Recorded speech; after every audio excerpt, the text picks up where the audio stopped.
أعوذ بالله من الشيطان الرجيم. بسم الله الرحمن الرحيم. قد سمع الله قول التي تجادلك في زوجها وتشتكي إلى الله والله يسمع تحاوركما إن الله سميع بصير.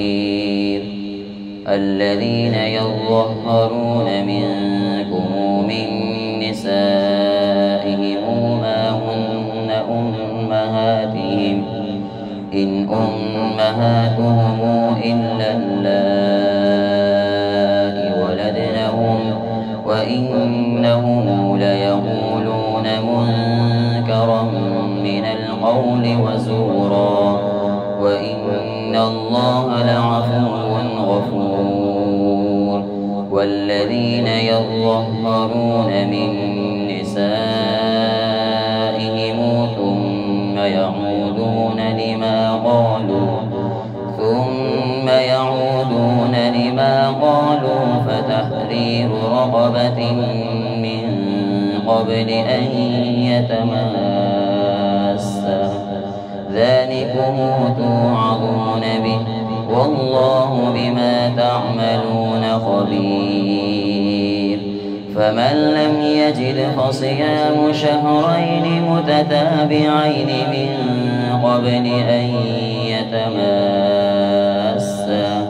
فمن لم يستطع فإطعام 60 مسكينا ذلك لتؤمنوا بالله ورسوله وتلك حدود الله وللكافرين عذاب أليم. إن الذين يحادون الله ورسوله كبتوا كما كبت الذين